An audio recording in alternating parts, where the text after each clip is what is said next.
Assalamualaikum warahmatullahi wabarakatuh.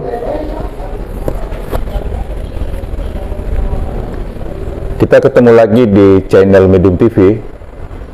Seperti biasanya kita bicara soal politik, pemerintahan, pendidikan, agama, dan kepemudaan. Kali ini kita mencoba untuk bercerita, ngobrol santai dengan seorang tokoh di Kabupaten Pindrang. Beliau untuk masyarakat Kabupaten Pindrang sudah tidak asing lagi, dan beliau adalah tokoh yang berlatar belakang pengusaha, dan alhamdulillah sekarang dia sudah merambah di dunia pendidikan. Saya sudah bersama dengan Haji Muhammad Abdi Baramuli. Assalamualaikum warahmatullahi wabarakatuh. Waalaikumsalam warahmatullahi wabarakatuh. Waalaikumsalam. Jadi sekarang ini beliau selain menggeluti usahanya, sekarang beliau juga terpilih menjadi Ketua DPC Gerindra Kabupaten Pindrang. Ya, Pak. Betul. Ketua ya? Betul. Alhamdulillah. Apa kabar ini, Pak Ketua? Alhamdulillah, kabar baik. Ya. Kabar baik. Sehat-sehat? Alhamdulillah. Wah, itu yang penting, Pak Ketua. Pak Ketua, kita menelisik, mencoba mencari jejak digital seorang Abdi Baramuli. Ternyata Abdi Baramuli itu mulai merintis usaha dengan, ya katanya tertatih-tatih, walaupun sebenarnya punya nama besar, gitu kan.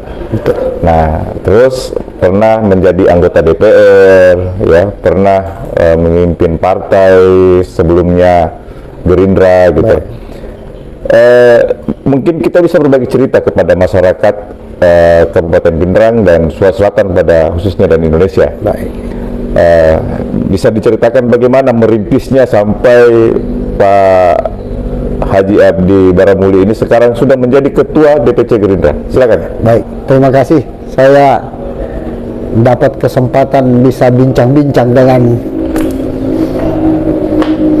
Pak Andi Baso ini. Ya, alhamdulillah,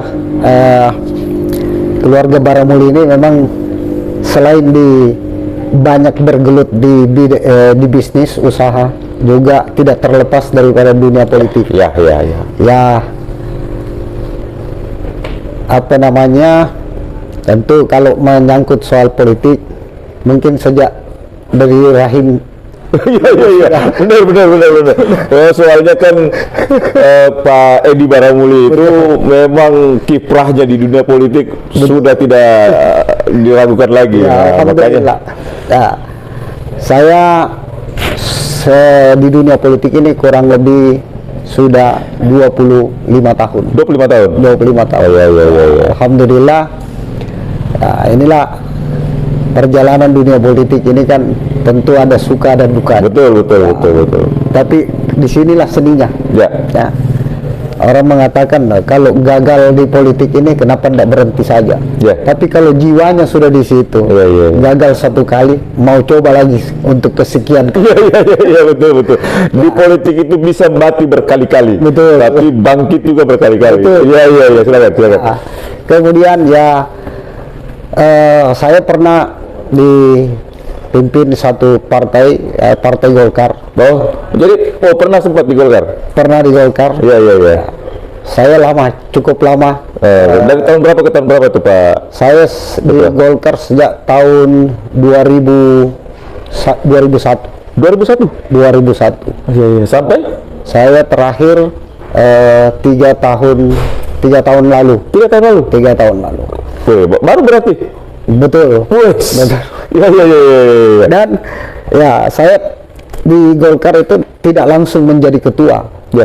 Tidak langsung. Kita memang di kader dari bawah. Oke. Ya, saya memimpin organisasi di luar Partai Golkar, tapi underbo dari Partai Golkar. Iya. Soksi. Oh, Soksi. Ya. Iya. Soksi, kemudian masuk menjadi bendahara Golkar Kabupaten Pindrang, dan seterusnya. Ya, akhirnya terpilih menjadi ketua Golkar Kabupaten Pindrang. Iya, iya, iya.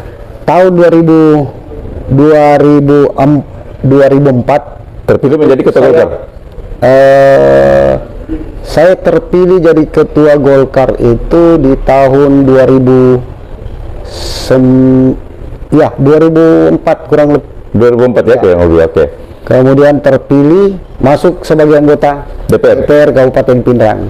2004 Dari Golkar. dari Golkar. Iya, iya, iya. 2004 2009. Iya, iya, iya. Ya. Setelah lepas 2009 cukup satu periode. Satu periode. Kemudian Satu periode tidak terpilih atau memang sudah tidak mau? memang saya tidak maju kembali. Oh, sudah tidak maju kembali. Iya, iya, iya. Tapi saya maju calon bupati waktu itu. Oh, iya, iya, iya. 2009. 2009. Iya, iya, iya, iya. Oke. 2009 calon bupati, tapi melalui jalur waktu itu kan jalur independen terbuka. Oh, Ya. iya. Kenapa harus jalur independen? Iya, karena ketua Golkar kan? Ya, betul. Iya, iya. Ah. Ya, tahu sendiri dinamika di Partai Golkar itu kan Wah, ya seru. luar biasa. Seru. Jadi banyak belajar, banyak hal yang saya dapat pembelajaran dari partai dunia politik, khususnya di partai Golkar. Ya, karena kita dari dulu memang dari orang tua sampai sekarang ini sampai anak kemarin itu Golkar semua. Golkar. Iya, iya, iya. Namun ya tentu dengan perubahan-perubahan di dunia politik ini kan cepat sekali ya. Betul. 2009 waktu itu saya maju di pilkada. Masih menjabat ketua. Waktu itu masih menjabat ketua, Pak. Masih menjabat ketua ya? Masih menjabat. Iya. Terus kenapa bisa mengendarai independen sedangkan Pak Haji waktu itu ketua? Itulah dinamika di Partai Golkar. Iya. Ya, mungkin pertimbangan lain ada hal yang di Partai Golkar itu untuk mengusung maju ada namanya dinamika 2009 ya? Berarti waktu itu Golkar mengusung kandidat lain? Betul. Tapi kader Golkar juga. Kader Golkar juga? Terus yang tanda tangan rekomendasi siapa dong? Itu dari pusat ya? Pusat. Nah, terus waktu pencalonan kan biasanya ketua kabupaten harus tanda tangan juga?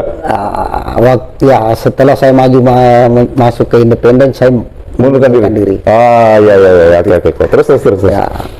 Ya, alhamdulillah maju melalui jalur persorangan. Ya, alhamdulillah ini adalah pengalaman. Saya syukuri bahwa di situ banyak hal yang saya dapatkan. Dalam artian pilkada itu menang atau kalah kan bukan akhir dari segalanya. Betul. Tapi bagaimana hal seperti itu memacu kita untuk lebih mempersiapkan diri untuk menata, menghadapi perpolitikan ke depan. Oke. Dan 2-3 tahun ini masuk tahun keempat, saya dipercayakan kembali oleh satu partai besar dengan pendiri Pak Prabowo Subianto. Ya. Sudah masuk ke partai Gerindra ini. Beliau memberikan kesempatan bagi saya, kepercayaan bagi saya untuk memimpin Partai Gerindra Kabupaten Pindrang. Nah, sampai sekarang. Oke. Pak Ketua, saya dengar berapa tahun terakhir ini Pak Ketua malah konsen di dunia pendidikan, malah membangun STTB, gitu kan, pondok pesantren, SMK Baramuli, gitu kan. Nah, apa yang mendasari sampai adakah rasa gelisah soal dunia pendidikan sampai Pak Ketua beralih konsen pada dunia pendidikan? Ya, sebenarnya dunia pendidikan ini sebelumnya saya juga sebagai Ketua Yayasan Pendidikan Baramuli. Ya, Ketua Yayasan Pendidikan Baramuli. Itu. Nah, pendidikan ini sebenarnya sudah lama kita rintis. Ini juga sudah cukup lama kita sudah merintis ini, sudah kurang lebih 20 tahun juga. 20 tahun juga? 20 tahun. Iya, menarik.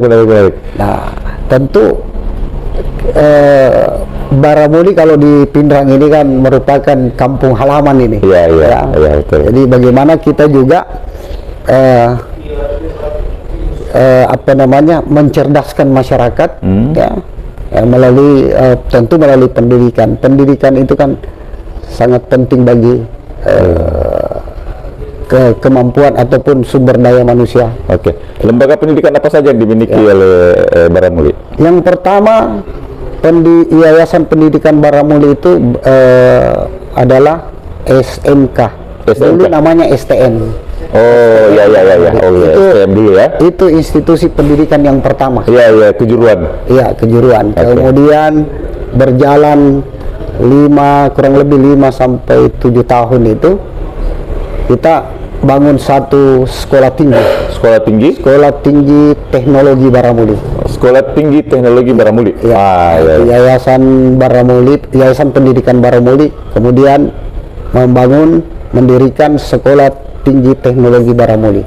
Sampai sekarang, ya, itu di situ ada prodi teknik sipil, arsitek, mesin, elektro. Nah, alhamdulillah sampai sekarang berjalan dengan baik, bahkan sudah banyak alumni yang berhasil. Sudah berapa angkatan ini STTB? Ini Sekolah Tinggi Teknologi Baramuli ini sudah masuk angkatan ke-19. Ke-19? 19. Subhanallah. 19. Kemudian dari situ STT Baramuli, Sekolah Teknik Baramuli ini berjalan kurang lebih 10 tahun. Kita dirikan lagi Sekolah Tinggi Ilmu Kesehatan. Sekolah Tinggi Ilmu Kesehatan. Ilmu Kesehatan Baramuli, STIKES Baramuli. STIKES Baramuli. Iya. Sekarang sudah punya STIKES juga? Sudah. Iya. Punya STIKES, dan ini sudah masuk tahun ke-9. Tahun ke-9, berarti sudah 9 angkatan ya? 8 angkatan yang sudah lepas ya? Ini tahun ke-9 ya? Tahun ke-9. Oke, terus? Ini berjalan baik juga. Kemudian setelah itu kita juga mendirikan pondok pesantren. Subhanallah. Pondok pesantren ini masuk tahun keempat. Tahun keempat ya? Tahun keempat. Nah, ini bidang pendidikan yang baru di Yayasan Pendidikan Baramuli ini, pondok pesantren ini. Insyaallah pondok pesantren Masraatul Akhirah Baramuli namanya. Masraatul Akhirah Baramuli. Jadi pertama sekolah SMK, SMK, terus Sekolah Tinggi Teknologi, terus ada lagi STIKES Baramuli, baru ada pondok pesantrennya.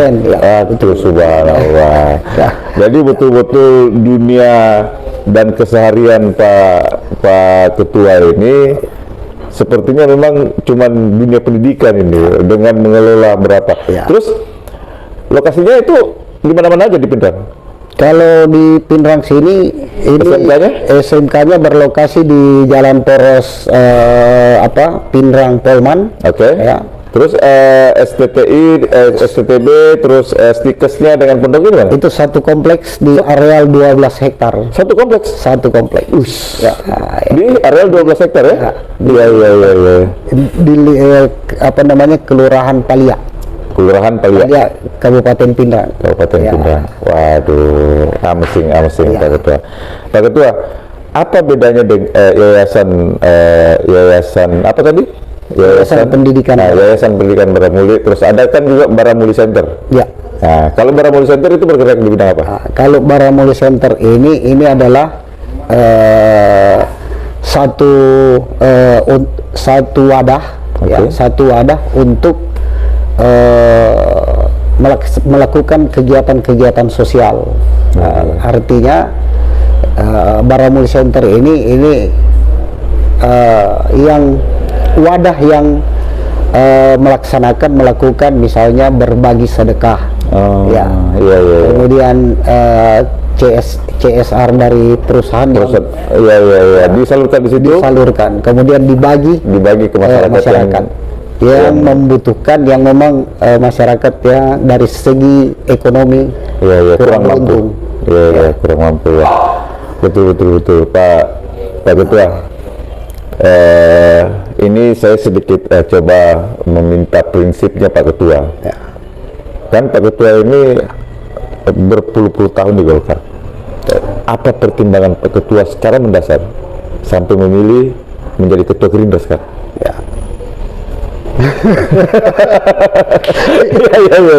Oke. Ini agak sulit, agak berat menjawab ini. Iya. Tapi begini, maksudnya begini. Ya. Golkar tentu perjuangan politiknya masing-masing partai itu kan berbeda. Ya.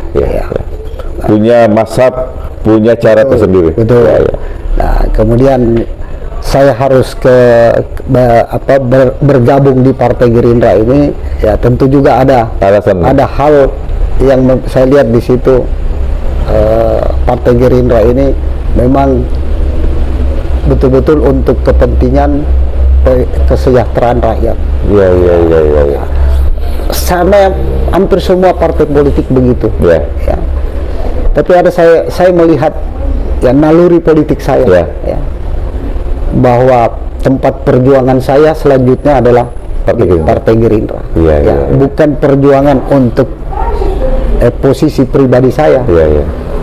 Sebab kami di keluarga Baramuli itu diajarkan, dididik baik di dunia usaha maupun di dunia politik itu, berpolitik itu bukan mengejar jabatan. Iya. Betul, karena kan Pak Ketua ini kan kalau domestik menurut saya sudah selesai. Betul. Ya kan, domestik sudah selesai. Nah, makanya kan memang pertimbangannya masuk di politik itu semata-mata hanya bisa bermanfaat bagi orang banyak. Mungkin itu ya. Betul. Nah, mungkin di Golkar sekian puluh tahun, terus ada kondisi terbaru atau ada sesuatu prinsip yang didapatkan di Partai Gerindra sampai Pak Ketua memilih untuk beralih ke Gerindra, berjuang untuk kemaslahatan umat. Betul. Mungkin begitu ya? Ya, saya lihat peluang saya untuk lebih punya arti, punya bisa berbuat, lebih bisa bermanfaat. Ya, bisa berbuat untuk Kabupaten Pindrang. Saya melihat ada di Partai Gerindra. Ada di Partai Gerindra. Iya. Menarik. Sekarang Partai Gerindra di Kabupaten Pindrang punya berapa kursi? Alhamdulillah sekarang ini Partai Gerindra 3 kursi. 3 kursi. 3 kursi. Iya. Ya, saya berkeinginan Partai Gerindra ini menjadi pemenang di Kabupaten Pindrang 2024. ya, dan saya optimis itu. Optimis betul. Memang kita dengar ini seorang Baramuli itu petarung kan? Insya Allah. Iya. Pak Ketua, mungkin masyarakat Pindrang ini belum terlalu banyak tahu bagaimana sebenarnya, kan begini, nama Baramuli mulai dari sejak dulu kala itu memang sudah terkenal kita. Nah, saya dengar bahwa Pak Ketua ini juga mencoba membangun usaha dari terseok-seok, padahal kan punya nama besar. Ya. Mungkin kita bisa berbagi cerita, kenapa bisa sampai terseok-seok dan sampai sukses sampai hari ini? Ya. Silakan. Jadi saya coba flashback ke belakang. Iya. Kalau kita bicara Baramuli, maka orang lebih mengenal, lebih tahu dengan Pak Arnold Baramuli, mantan gubernur termuda. Iya, betul. Itu pasti arahnya ke sana. Iya. Ya. Kemudian arahnya kalau bicara Baramuli adalah Poleko Group. Betul. Ya, itu karena itu dulu yang betul. Tapi yang saya mau sampaikan sekarang ini, saat ini Poleko ini ya boleh dikatakan selesai. Iya. Kemudian pendiri Poleko itu sebenarnya kan Pak Edi Baramuli, Oh gitu.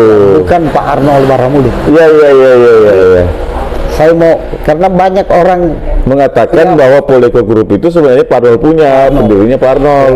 Nah, sebenarnya gimana faktanya gimana? Poleko itu didirikan Oleh Pak Edi Baramuli. Pak Edi Baramuli. Kemudian Pak Arnold, waktu itu kan Pak Arnold itu adalah jaksa, Iya iya. ya, Jaksa. jadi di pemerintahan. Iya. Rintis usaha Poleko ini yang pertama adalah saya punya orang tua Pak Edi Baramuli. Iya, iya. Nah, kemudian Poleko menjalin kerjasama dengan perusahaan-perusahaan asing, Oh, ya? Jepang, Korea. Itu setelah masuknya bergabungnya Pak Arnold Baramuli ke Poleko itu. Poleko, Ah. sehingga menjadi ya cukup dikenal Iya. di Indonesia Poleko itu. Nah sekarang saat ini ya Poleko boleh dikatakan selesai. Selesai ya. Iya iya. Tapi ya memang jiwa entrepreneurship Pak Ya. Edi Baramuli, jiwa usahanya, Ya. ya, dengan tangan dinginnya mendirikan kembali itu namanya PT Esa Putli Prakarsa Utama. Iya. Iya. Itu bergerak di bidang industri perikanan. Oh iya iya iya. Iya. Nah, Jadi Poleko Group dilepas sama Pak Edi. iya, Nah, diberikan sama Pak Arnold. Pak Arnold. Iya iya iya. Nah, kemudian Pak Edi Pak Edi mendirikan membangun lagi baru ya dari nol ya. perusahaan baru di industri perikanan. Di industri perikanan, oke. Akhirnya alhamdulillah industri perikanan kita ini ya hatchery Ya. yang berada di Kabupaten Baru ini tercatat sebagai industri terbesar nomor 2 di dunia. Iya iya iya iya iya. Iya. Dalam soal kapasitas produksi. Kapasitas produksi. Ya, kapasitas produksi di hatchery kita ini 500 juta ekor per bulan. 500 juta ekor per bulan. Per bulan.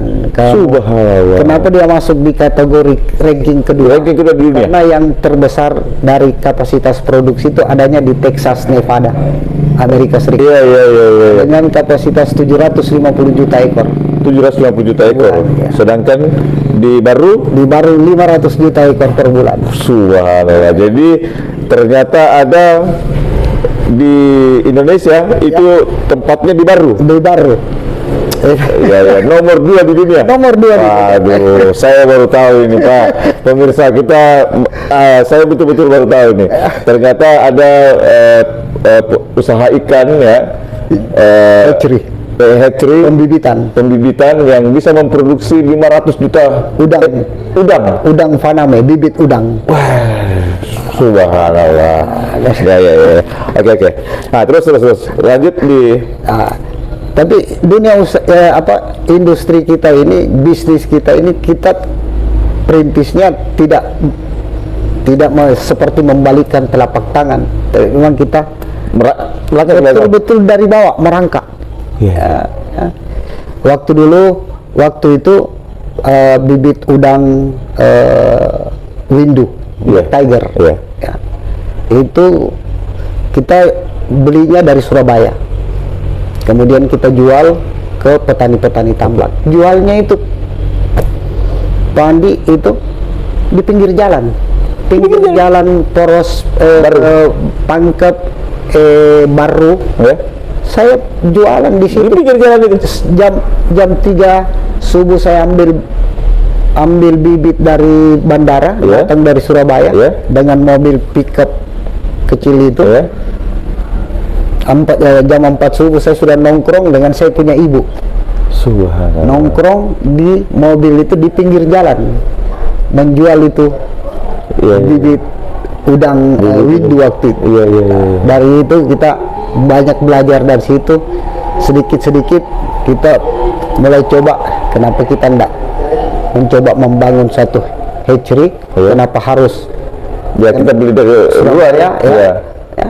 Masa Surabaya bisa bikin, kita nggak bisa bikin. Betul. Ya. Itu alhamdulillah sekarang sudah. Iya. Jadi yang tadinya jualan di perjalan, Jalan. iya, sekarang sudah menjadi hat-trick yang berproduksi nomor 2 di dunia. Iya, betul. Subhanallah. Amasing, Pak Ketua, amasing. Nah, Pak Ketua, ya saya serang lagi supaya enak ini ngobrolnya. Pak Ketua kan sekarang Ketua Gerindra. Iya, Pasti punya target dong. jelas. Ya. 2024 targetnya apa? Ya, kita masuk di dunia politik tentu tujuan target dan tujuan politiknya harus ada. Oke. Ya. Saya insya Allah berkeinginan untuk sekali lagi semata-mata untuk saya punya kabupaten, Pindrang. daerah saya Kabupaten Pindrang. Iya, iya. Nah, berkeinginan saya 2024 akan datang insya Allah Partai Gerindra kalau diberi kepercayaan, Ya. saya berkeinginan untuk maju menjadi calon anggota DPR RI pusat. Wih, DPR RI pusat. Wah, ini menarik ini Pak Ketua. Menarik. Sekarang ada kursinya untuk dapil 3. Dapil 3 ada, Partai Gerindra dapat 1 kursi. Iya. Persoalannya bukan orang Pindrang. Oh, iya.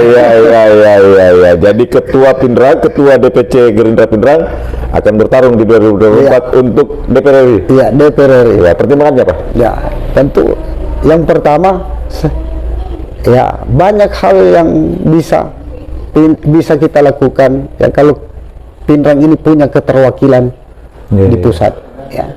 Ya. Dalam membangun daerah kan untuk kalau hanya mengandalkan APBD daerah Ya, sepakat. ya Pak Ketua. semuanya itu kan Ya, dari paling ada padanya gitu Ya. kan. Ya. satu. Yang kedua, dengan jumlah wajib pilih di Kabupaten Pindrang ini 286.000 jiwa, Oke. saya sebenarnya agak marah Ya. ya. Berapa? 268.000 jiwa Iya, iya. wajib pilih. Wajib pilih. Iya, wajib pilih. Iya. Saya agak kecewa Iya. ya. Kemudian dibarengi dengan sedikit agak marah, sedikit emosi. Iya. Kok dengan 268.000 Tidak bisa mencetak anggota DPR RI, Iya. itu maksudnya ya? Iya, Iya. orang Pindrang, Betul. perwakilan orang Pindrang. Iya. Kalau kita mau bagi saja rata itu dengan 268.000 jiwa, Ya. 3 orang Pindrang yang bisa didudukan oleh kau. Ya, ada 265.000 wajib pilih. 268. 268 ya, 268 wajib pilih itu kalau dibagi 80 saja, 80.000 dapat itu. Iya. Faktanya tidak ada. Faktanya tidak ada. Tidak ada. Suara. Inilah- Berapa kabupaten? Dapil 3. 9 kabupaten. 9 kabupaten ya. 9 kabupaten. Nah, sekarang ini ya, yang periode ini Ya. justru yang mewakili Pindrang itu yang masuk wilayah Sulawesi Selatan 3 itu Ya. yang terpilih dari Endrekang 2. Kan dua. Ya, artinya orang Endrekang 2 terpilih duduk. Oh iya. Sebagai- Partai Gerindra 1. 1 Partai Gerindra, 1 PAN. Oh. Ya. Kemudian kita ke daerah Luwu. Iya. Di situ juga ada itu juga ada 2 di situ. Ada juga di Ya. situ. Kemudian Sidrap Ya. ya Ada 1. ada 1. Iya. Kemudian Toraja Ada 1. 2. Oh, 2 ya, Dua betul. Toraja. 2 Toraja ya. Ya. Oh. Hanya Pindrang yang tidak ada. Padahal penduduknya lebih banyak. 200, iya. Itulah. Iya. Nah, jadi inilah yang menambah saya punya memperbesar keinginan saya untuk lebih banyak berbuat ya untuk kepentingan Kabupaten Pindrang. ya, Kabupaten Pindrang. Iya. Jadi Kabupaten Pindrang ini dari 9 kabupaten kota sebenarnya dia terbanyak kedua ya penduduk wajib pilihnya. Justru Pindrang yang pertama. Iya. Dan ini yang membuat kegelisahannya Pak Ketua ya. Betul. Ya sampai memutuskan untuk insya Allah maju Insya Allah. bertarung di dapil 3 ya dapil 3 untuk DPR RI. Ya, kalau kita bicara ke belakang Pak Ya. Andi, ya, Pindrang ini tidak pernah absen menempatkan orang Pindrang terpilih sebagai anggota DPR. DPRD? Ya, Baru periode ini? Ya, Free? ya. Jadi periode ke depan harus ada. Insya Allah. Amin, amin, amin, amin, amin. Saya optimis, saya yakin, saya mampu juga Ya. untuk ikut bertarung Di ya. DPR ya. Pak Ketua, apa harapan Pak Ketua dan mimpi-mimpi Pak Ketua soal Pindrang sebenarnya? Ya.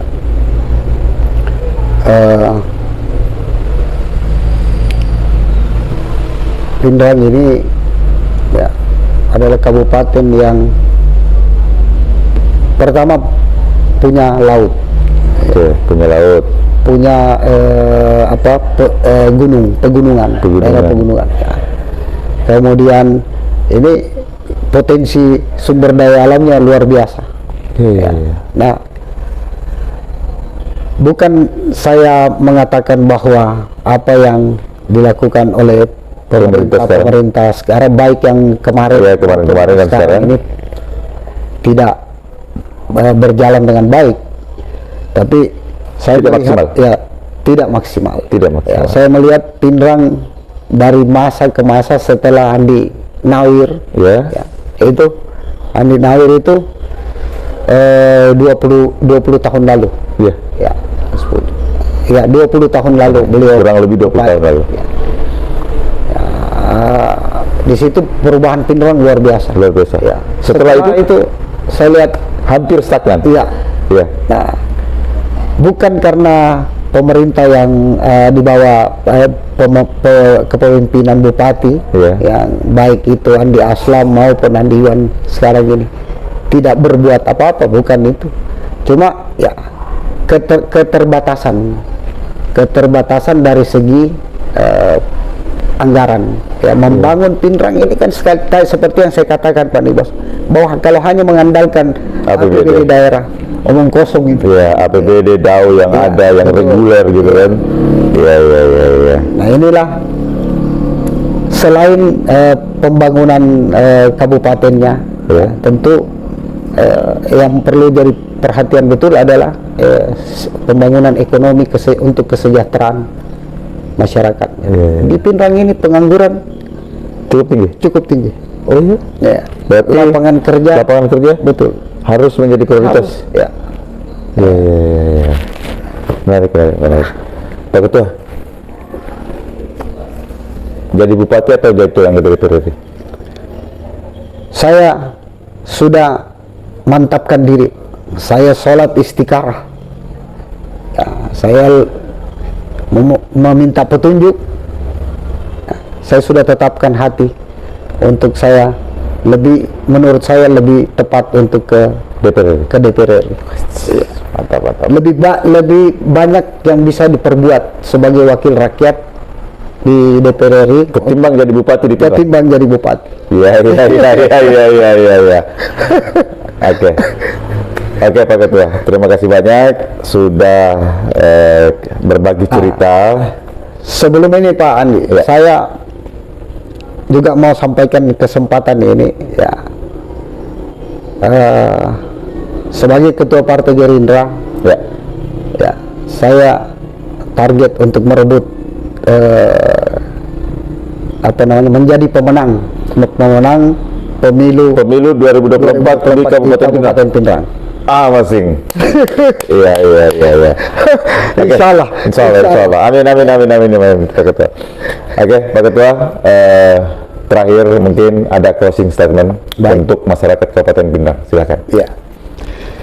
Ya, kepada masyarakat Kabupaten Pindrang, ya mudah-mudahan apa yang menjadi tujuan, baik itu tujuan Partai Gerindra ya, maupun tujuan saya sebagai ketua Partai Gerindra, jajaran seluruh masyarakat Kabupaten Pindrang mohon dukungan doanya untuk keberhasilan yang dicita-citakan, Pak. Saya kira ini. Amin. Terima kasih Pak Ketua. Ya. Sudah menerima kami Medium TV. Kami sekarang ini di kediaman beliau di Kabupaten Pindrang. Dari obrolan kami ada beberapa hal yang saya harus garis bawahi bahwa seorang Abdi Baramuli bukan berangkat dari nama besar yang dimiliki, tapi memang kegigihan berusaha sampai pernah berjualan di pinggir jalan, dan alhamdulillah dia sudah menghasilkan sekarang, menciptakan hatchring ya yang mempunyai kapasitas produksi nomor 2 di dunia. Kedua, Pak Abdi Baramuli ini secara domestik sudah selesai sebenarnya. Cuman karena memang niatnya bagaimana bisa bermanfaat untuk banyak orang, karena prinsip beliau adalah sebaik-baik orang adalah orang yang banyak bermanfaat bagi orang banyak. Assalamualaikum warahmatullahi wabarakatuh. Kita akan ketemu lagi di channel selanjutnya.